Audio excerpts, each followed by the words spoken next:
Yeah. What's up, everybody? Welcome back to Washed Up, brought to you by Sorensen Capital.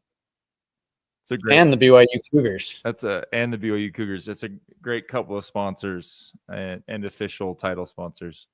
Today just got to get out right in front of it.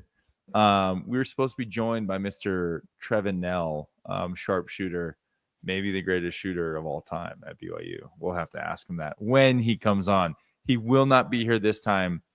He texted us pretty last minute that he had a stomach bug, and he's like, "Hey, listen, I'm going to be honest with you. I can fight through it." He was a champ. He's like, "I can fight through it. I can give you something, but it's not going to be my best." And we only want the best from Trevin Nell. So when anytime like I was sick growing up or whatever, like my dad's question to like determine how I was actually feeling was like, "Could you go today? Like if there was a game, could you play?" And that was always like, it was always just like, yeah, if there was a game I could go. It was like, all right, let's go. All right. So what? Like you could work out, you could go to school. Like what is the context that he would ask you? No, I don't know. I think it was more like if I had like a dead leg or I don't know, something. It was like, could you go today? Like, could you play a game? So that's not surprising. One, because Marty's a psycho. We got to have Marty on the show, man, and just bash on you the whole time. That'd be so great. That'd be easy. Him telling you how weak you were as a kid, me telling you how weak you are now. But that actually makes a ton of sense because I've heard you say that a lot. Like, have you really? Yes. Like when I've been injured in our time together, you've asked if I could go, like if I had to. But then I feel like even outside of basketball, you've asked me that, like how are you feeling? Could you go to work today? Like if you had to, could you show up in the office? Yeah, the answer is always no. Could you hit the pod? You did the pod sick. I was sick last week, Trev. Yeah, Trev. That's actually a fantastic point. I thought I forgot. And then what did I bring up? Chipotle or something? Chipotle. You guys are like, oh yeah, it's just been gross Chipotle, like chewy, whatever. And I was just like, chewy steak. I texted you. I was like, please stop. I'm gonna throw up. Yeah, sorry about that. So really just battled through it. That's the new could you go is could you pod. Apparently Trev couldn't pod. He couldn't go today. He must be lying down on his deathbed. If they were in the Big 12 championship today, Trev would be out. He would be out there hooping. That's a bummer. All right. Well, yeah, today's going to be a little bit different. We shopped around a couple backups, but tried to move some people that are farther down the list up. But as you guys can imagine, it's hard to do that. People have lives, I guess. They're not just waiting for the call. It's not like we're the big leagues calling them and they're just have their phone on at any time at night waiting to be called. So we couldn't grab anyone in time. I'm talking last minute. But we thought it'd be kind of fun. I think this is our first episode, just us, right? I believe so. Yeah, we've had guests every time. We've had, I don't know, 10, 12 guests or something like that. So we just kind of came up with some fun questions that we'd probably ask. We would have asked maybe Trev anyways, but we tend to ask a lot of guests these things anyways. So we're going to go down the line and ask each other. And I'm pretty sure we know the answers of each of these because we're with each other 24/7. When we're not with each other in person, we're with each other virtually or on the phone. You guys have no idea how much time DJ and I spend together. So I'm going to go first. We got 5 questions. We're going to run through them. We're not doing 1 through 5. Like, no. We'll do 1 and we both. I'll ask 1 and then you answer, and then I'll answer and then you ask 2. We're going to zigzag this bad boy. Holy cow! Calm down. Okay, number 1. Replay one game from your career. Now I want to qualify this. I would throw this out there and say replay as in completely relive it how it was, or go back and do. I think it'd be more interesting to go back and literally replay one, knowing what you know now. Which one do you choose and what game? Well, if we're like replaying it, I mean, there's moments that were just so fun. Like, maybe answer both. I'd love to go back and like play the St. Mary's game my senior year before having Tyson. Yeah. Emotions were crazy. Like, I still feel like I can vividly remember like every piece of that game. But to go back and live that would be awesome. There's a long list of full replay games that I would love to take at back. the top of the list are all the game winners that TJ hit. Big surprise. I didn't say game winners. I just said those are high emotional moments. Yeah. But if we're talking replay games, seriously, the list is long. I remember when you and I were playing together and we lost a game. I think we were in Vegas for a tournament and we showed up to get some food after the game.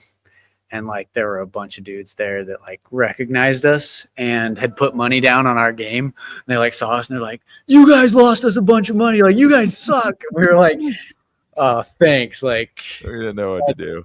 That's what we were trying to lose you some money of all things. Yeah, seriously. I think the biggest one for me, if I could replay a game, this just like brings back just pain. But my junior year in the WCC tournament, we lost by like 400 points to San Diego.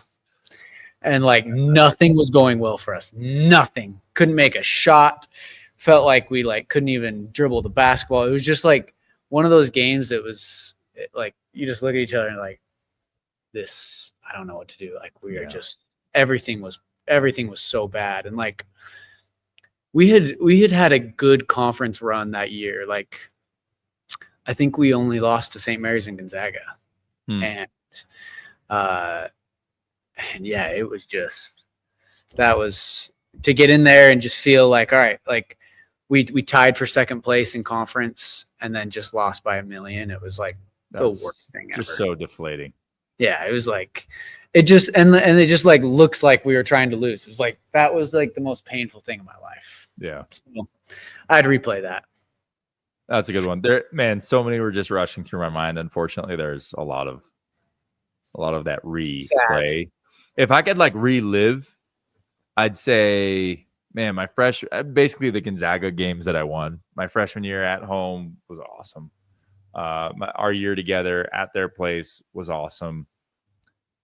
My freshman year home against St. Mary's was awesome. I got basically punched in the face twice. 2 guys got ejected on my behalf. That was awesome. Typical Eric Mika. Yeah, typical Eric Mika. If I could like play one again, there's a lot, right? Because my mind kind of goes to like WCC championship. Like I made it there, you know? Yeah.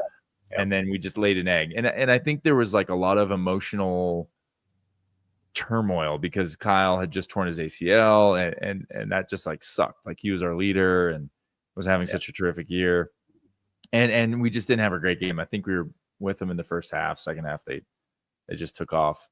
Like that one, but also I'm like situationally, I don't know if like just knowing, you know, maybe if I could go back that, you know, as the player I became, it'd be interesting, you know. So like that one's up there, but I think number 1 is Utah. At Utah, my freshman year, we got smoked. It was probably a 20-point game. And it just, wish you could relive the days after that. No, exactly. I want to change the days after that because I've never run so much in my life. And it's not because we lost to Utah. It's because of how we played. We played like crap, right? And that was like, I'm sure I'm wrong on this, but that we had a 4-game losing streak right there. It was like someone, Oregon, Utah, and like Oregon was triple overtime at their place. Utah was like emotionally deflating. And then I think maybe Oregon was right after. And so we were just like so close to get back to where we wanted and we didn't. But I would do that one because it's not like they were head and shoulders above us talent wise. Like we were not mentally like prepared. They came out and just punched us right in the mouth. And that one I would love to get back. Probably similar to your San Diego one. Like you were a better team. They came out with some juice. Yeah. That's tough. One. Yep.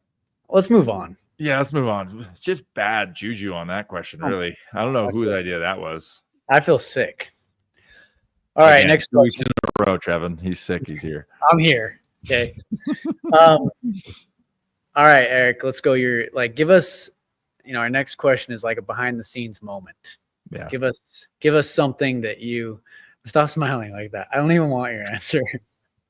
Let's just move on to number 3.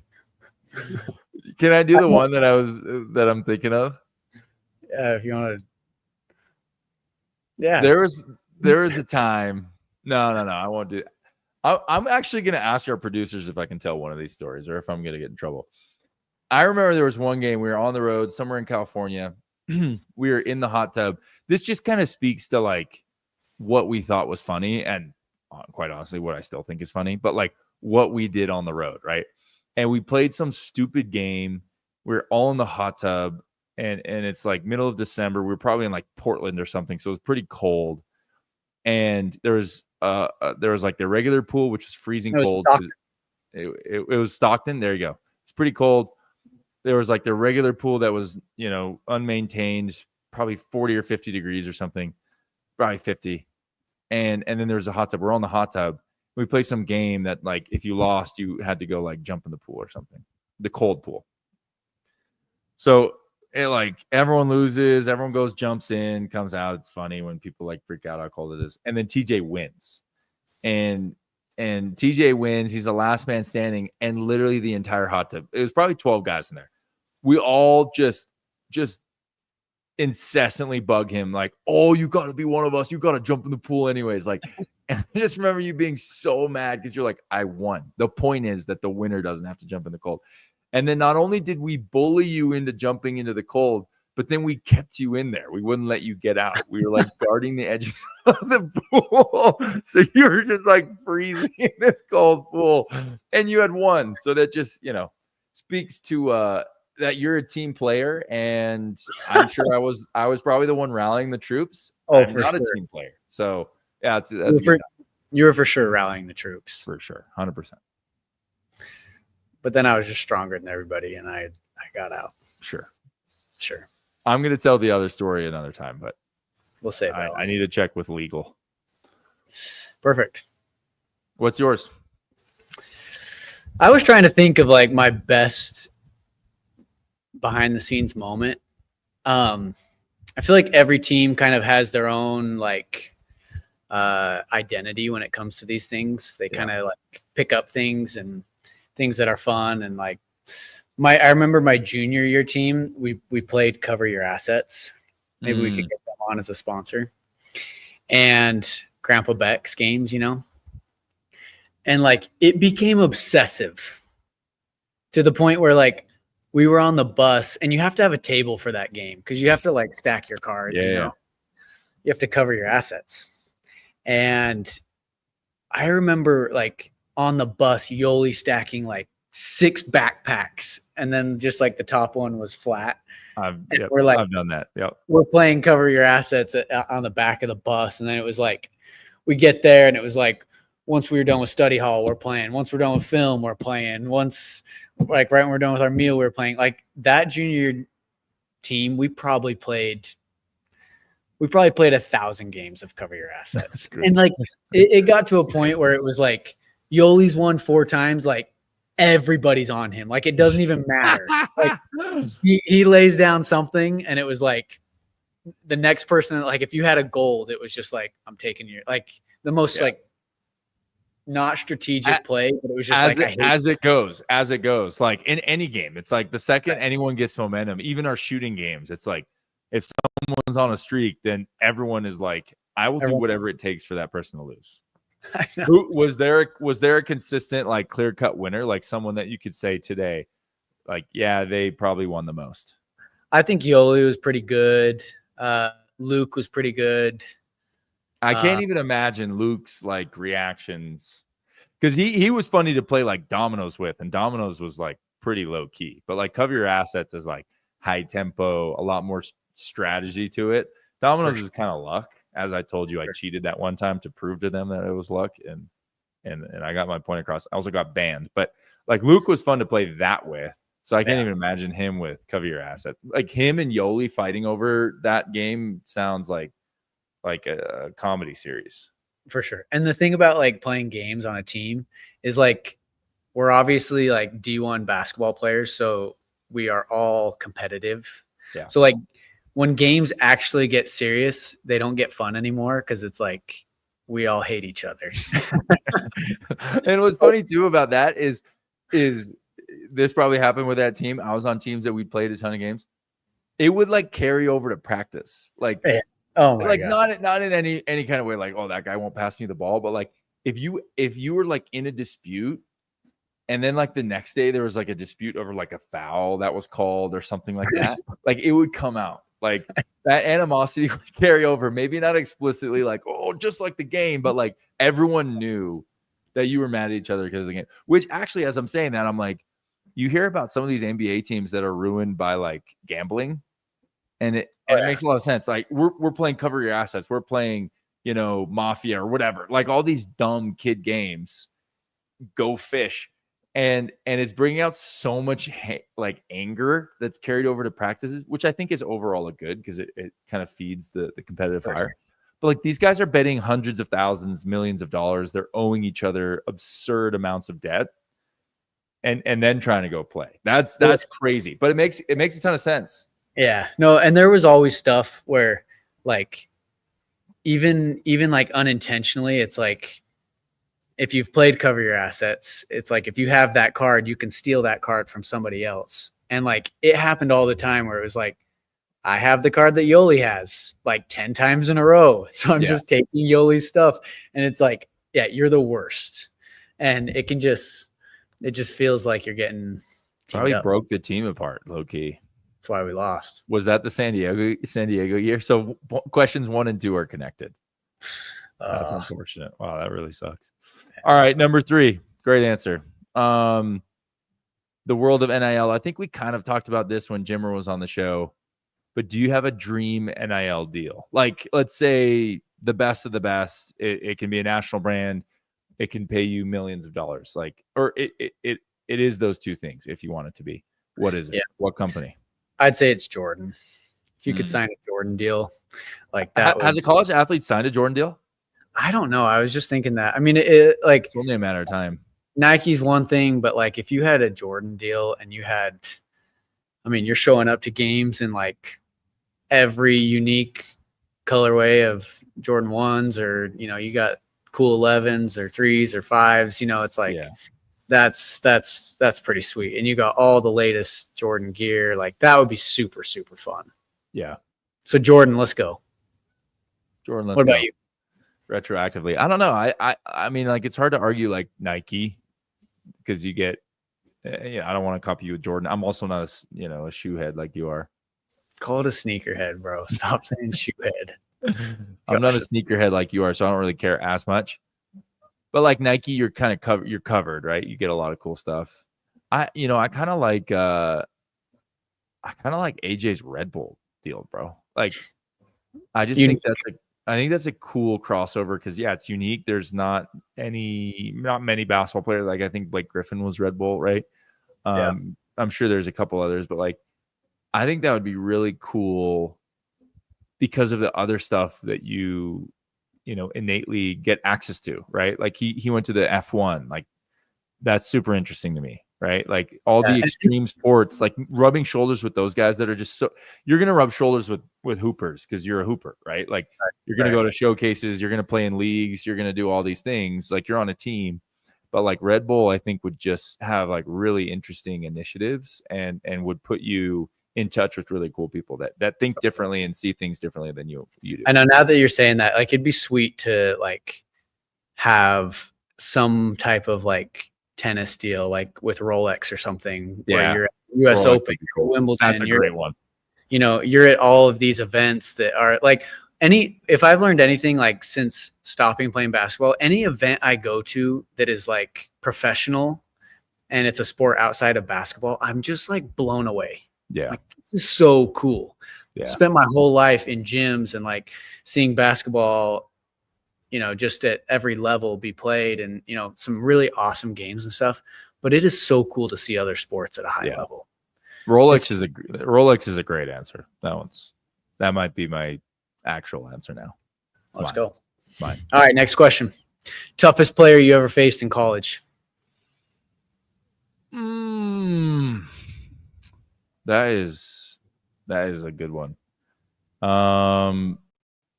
Man, this is kind of like a two-parter. I'm gonna go with two guys. One that should not have been so hard for me, and one that I think was like fair. I don't even remember the first guy's name. He was just like guy. a German guy that played on San Diego. San Diego just gives us problems. Yeah. And he was problematic because I just wasn't a great defender. In college, I feel like I didn't know what I was doing. I probably just focused too much on the offensive end. But they played on my 3-point shot. They played at San Diego. That basically played like 5 out, which then was not what it is today, right? Like not many people did it. It was kind of ludicrous to go like, you're not going to have a big post up guy. So for me, I got torched. Like I remember like film was the worst film of my life. Because is there a worse feeling that when you play bad and like showing up in the film room the next day, it's like, oh, I'm gonna get exposed. Yeah, no, that was one that I was like, I'm about to be murdered. And I was, rightfully so. Unfortunately, like I had not been put in that position before. And I wasn't smart enough to figure it out, I guess, because this guy was like faking handoffs, ripping, going, getting layups. He was like stretching the floor. That one, unfortunately, was tough for me. When they came to BYU, though, I think we smacked them. Like I think I was like, okay, I know what I have to do now. So I adjusted, but it just sucks that we lost at San Diego because of that. And then the second one was Jock Landale. I feel like that one, I remember his name, so it's probably a better one. I just want to put myself on blast there. But Jock and I had a couple good battles, and he's just good. Like he was super skilled. He could post up. He could shoot it. Now he's shooting threes in the NBA. Like he just kind of always made the right read. So he was a tough one. And then you throw someone that's big. They're that big. They're that strong. They're that smart. They're that skilled. Then in the St. Mary's system, and it's like, holy cow! Like basketball was built for this human being, right? Like that's how it feels guarding guys like that. So unfortunately, San Diego cat, don't even remember his name, and Jock Landale. Oh yeah, unfortunately, St. Mary's. This has been like kind of a rough couple questions because we're just like we're getting. Should we get a positive one in here? Yeah, I'm thinking. One of my toughest guys. Well, yeah, like freshman year, I'm like new to college basketball, trying to figure out landscape of everything, and St. Mary's just ran such a perfect read and react offense. Like it was so much of just like, you do this, we make you pay. Yeah. And pick your poison.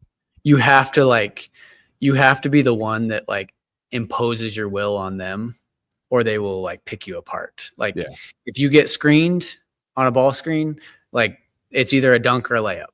Yeah. So like you have to be the one that's like, I'm going to fight through this screen and guard it on my own, or they torch you. Yeah. Like they were just so smart, and like the worst. Our Emmett Nar my freshman year, it was just like he just came off a screen. You got Calvin Hermanson in the corner and Jock rolling, and it's like I was just new to everything. I'm trying to figure things out, and they were just like a well-oiled machine, and they just come off and it's like pick you apart. And it was so frustrating because it wasn't anything like, oh yeah, I'm gonna like take you one-on-one and I'm gonna get you, on your heels. I'm gonna get you wobbling a little bit. It was just like, no, I'm just gonna wait till 5 seconds left on the shot clock, and I'm gonna come off the screen, and then I'm gonna hit a shot right at the buzzer. It was, and you're just inexperienced, so I'm just like, oh my gosh, this is so frustrating. So yeah. All right, well, let's get finished on a positive note. Holy cow, we've just been talking about freaking San Diego and St. Mary's this whole time. Hate them all. Terrible injuries. Last question is, swap a moment with any other BYU athlete ever. Yeah. Any sport, any moment. What is it? I'm coming back to Greg Wrubell calling out my Johnny Harleen touchdown at Utah. You're going to be Greg Wrubell? No, I'm going to be Johnny Harleen. That, like, to catch that at Rice Eccles. Yeah, it's fire. Would just be like the most electric thing you could immortalizing. Yeah, it's like that would be the sweetest thing. Yeah, that's a good one. I'm going football as well. I mean, if it's basketball, it's something Jimmer, I think. I mean, maybe Danny Ainge at the buzzer. Yeah. Coast to coast. That's pretty cool. But football's just just so big, dude. And I just feel like You want to be big time. yeah, just being in like the football shrine is just another level, unfortunately. Like I just think it is. At a school like BYU that has a awesome football program. You know, you go to like Duke or Kentucky and it's like you want to be in the basketball shrine. You want to be in the basketball shrine at BYU too. Anyways, but I'm going football and I don't know who I go. This is my question to you. I'm going Hail Mary. I'm either going Tanner Mangum who throws it or I'm going Mitch Matthews who catches it. Like, you know, that Nebraska game, you know, Brian Santiago came on here, talked about the context. Like, Taysom gets hurt. We're down. It's just a battle. We fight back. And then to stun them at the end is just crazy. Like, that's a crazy moment in BYU sports history. I think I want to be the guy that catches it, but the guy that throws it, that's freaking sick. I know, like running from the 50-yard line to the end zone after they caught it, just like, yeah. Like just freaking out the whole time. Emotions are just crazy. Like, yeah.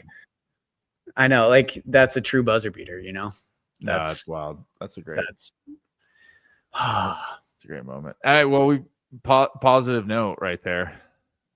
It's great. We are those guys now. Yeah, we never played San Diego in football because I don't think they have a football team or St. Mary's. I know. we had dominating memories against those teams as well, though. We talked about ones, but like I think San Diego I went 3-0, 3-1 against, and I think St. Mary's I split. So it's like, yeah, it's fine. Yeah, it's fine.